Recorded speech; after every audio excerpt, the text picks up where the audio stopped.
आपका स्वागत है हमारे free educational channel RES classes में।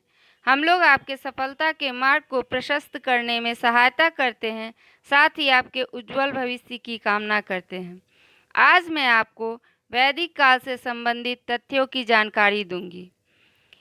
वैदिक काल भारतीय इतिहास का आरंभ आर्यों के आगमन के साथ ईसा पूर्व की दूसरी शताब्दी में किसी समय हुआ था। सप्त सैंधव प्रदेश सिंधु, झेलम, चिनाब, रावी, व्यास, सतलज और सरस्वती इन सातों नदियों के क्षेत्र को कहा जाता है। उस समय झेलम को वितस्ता, चिनाब को अस्कनी, रावी को पुरुषनी, व्यास को पिपासा, सतलज को शत्रुद्री कहा जाता था। ऋग्वेद को होत्री नामक पुरोहित गाते थे, जिसे यज्ञों के अवसर पर देवताओं की स्तुति के लिए ऋषियों द्वारा संग्रहित किया गया है। इसकी अनेक संहिताएं हैं, जिसमें शाकल संहिता ही उपलब्ध है। चारों वेदों में ऋग्वेद सबसे पुराना तथा अथर्ववेद सबसे बाद का है। आर्यों के 4 वेद हैं: ऋग्वेद, यजुर्वेद, सामवेद, अथर्ववेद। ऋग्वेद, इसमें 10 मंडल तथा 1028 सूक्त हैं। इसमें श्लोकों की कुल संख्या 10,462 है। यजुर्वेद, इसके 2 भाग हैं: शुक्ल यजुर्वेद और कृष्ण यजुर्वेद। सामवेद, इसमें 1549 ऋचाएँ हैं, जिसमें मात्र 78 नई हैं और अन्य ऋग्वेद से ली गई हैं। अथर्ववेद, इसमें 20 कांड, 731 सूक्त तथा 5,987 मंत्रों का संग्रह है। इसमें लगभग 1200 मंत्र ऋग्वेद से लिए गए हैं। ऋग्वेद में 33 देवताओं का उल्लेख है। ऋग्वेद में यमुना का प्रयोग 3 बार व गंगा सरयू का प्रयोग 1 बार हुआ है। ऋग्वेद में जन शब्द का उल्लेख 75 बार हुआ है। ऋग्वेद के प्रथम और अंतिम मंडल अर्थात दशम मंडल को क्षेपक माना जाता है। वेदों की संख्या 4 है, जो निम्न है। ऋग्वेद, इसके ब्राह्मण को ऐत्रेय या कौशिकी कहते हैं। इसका उपवेद आयुर्वेद है कहलाता है। इस वेद में यज्ञ कराने वाले ब्राह्मण को होत्री या होता कहा जाता था। इन ब्राह्मणों का कार्य देवताओं को यज्ञ में बुलाना और ऋचाओं का पाठ करते हुए देवों की स्तुति करना था। यजुर्वेद, इसके ब्राह्मण को सतपथ कहा जाता था। इसका उपवेद धनुर्वेद है। इस वेद के माध्यम से यज्ञ कराने वाले ब्राह्मण को अध्वर्युर कहा जाता था। सामवेद, इसके ब्राह्मण को पंचविश या तांडय कहा जाता था। इस वेद के उपवेद को गंधर्व वेद कहते हैं। इस वेद के द्वारा यज्ञ कराने वाले ब्राह्मण को उद्गाता कहा जाता था। इनका कार्य ऋचाओं का सस्वर गान करना था। अथर्ववेद, इसके ब्राह्मण को गोपथ कहा जाता था। इसका उपवेद अर्थवेद या शिल्पवेद कहलाता है। इस वेद के द्वारा यज्ञ कराने वाले ब्राह्मण को ब्रह्मा कहा जाता था। इनका कार्य यज्ञ का पूरा निरीक्षण करना था, जिससे यज्ञ में किसी तरह की त्रुटि न रहे।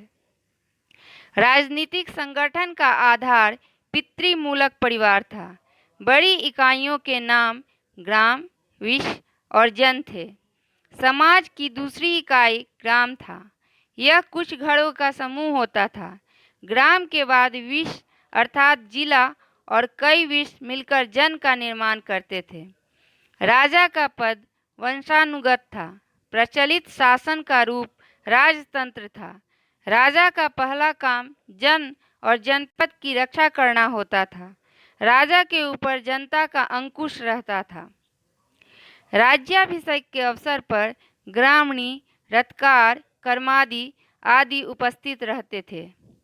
इन्हें रतलीन कहा गया है। इनमें ग्रामीणी गांव का मुखिया होता था।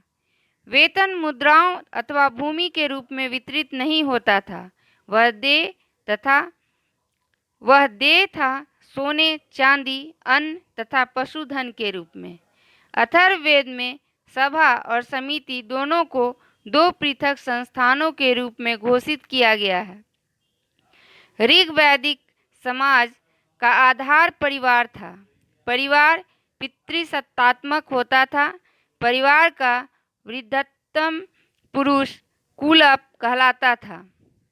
संयुक्त परिवार की प्रथा थी। संपूर्ण आर्य अनेक जनों में विभक्त थे। समाज में स्त्रियों की दशा काफ़ी अच्छी थी। उन्हें पर्याप्त स्वतंत्रता थी। पर्दा प्रथा का प्रचलन नहीं था। ऋग्वेद में घोषा, लोपामुद्रा आदि स्त्रियों के नाम मिलते हैं जो पर्याप्त शिक्षित थीं।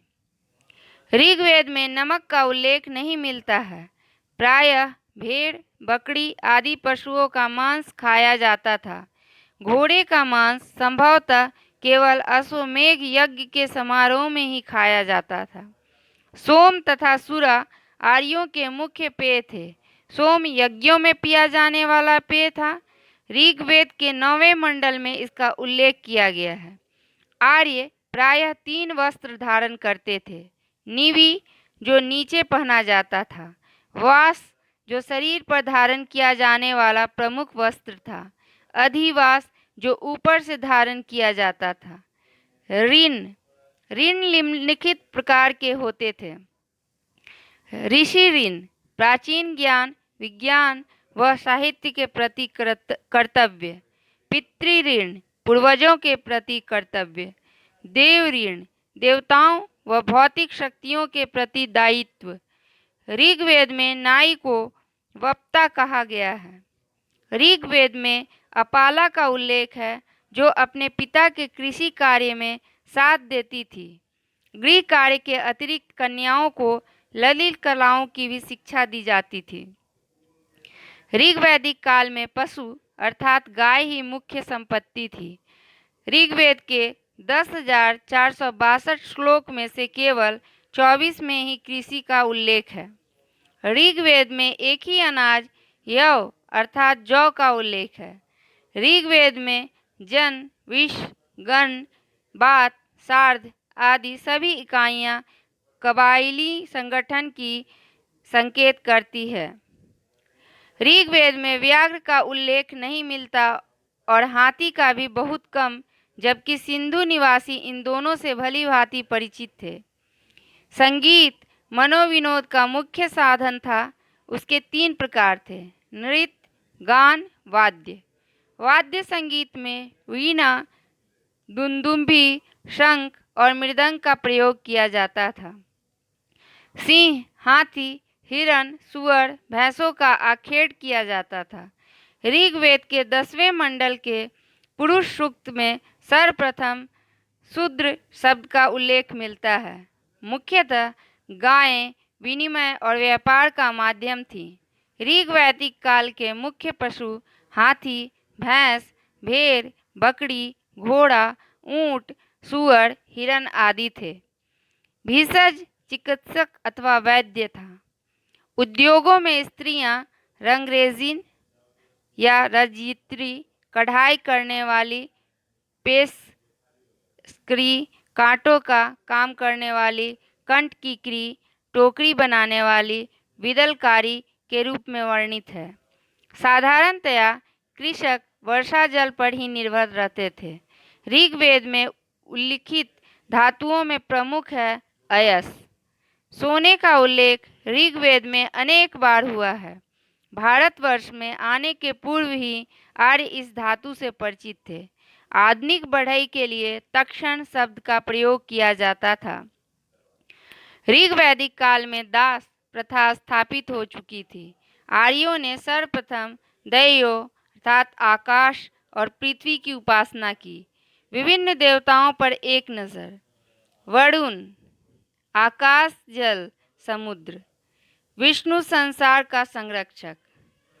इंद्र आंधी, तूफान, बिजली और वर्षा। उषा यह प्रकृति की एक अन्य शक्ति का दैवीकरण था। अदिति आर्यों की सार्वभौम भावना की देवी हैं।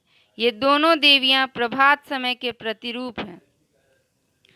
मरुत आंधी के देवता। सोम वनस्पतियों का अधिपति। सोम आर्यों का सर्वोत्तम पेय था। सोम को सूर्य और विद्युत से उत्पन्न बताया गया है। कहीं कहीं पर सोम को चंद्रमा भी माना गया है। ऋग्वेद में इंद्र को पुरंदर अर्थात किले को तोड़ने वाला कहा जाता है। ऋग्वेद में मंदिर अथवा मूर्ति पूजा का उल्लेख नहीं है। स्तुति ही उनकी देव पूजा थी। प्रारंभिक स्थिति में देवता और मनुष्य का संबंध पारस्परिक आदान प्रदान पर अवलंबित था। जब आर्य लोग सबसे पहले भारत में आए तो वे 3 सामाजिक वर्गों में विभाजित थे: योद्धा अथवा कुलीन वर्ग, पुरोहित एवं सर्वसाधारण। ऋग्वेद में कहीं पर भी यज्ञ में मनुष्य बलि का उल्लेख नहीं है। ऋग्वेद में देव पूजा के साथ साथ पितृ पूजा की भी स्थापना की गई। आगे की जानकारी के लिए हमारे अगले वीडियो को देखिए। इस वीडियो को देखने के लिए आपका बहुत बहुत धन्यवाद। हमारे चैनल को सब्सक्राइब कीजिए, लाइक कीजिए और इसके द्वारा अपने परीक्षा की तैयारी को पूर्ण कीजिए। हम आपके सफलतम भविष्य की कामना करते हैं। धन्यवाद।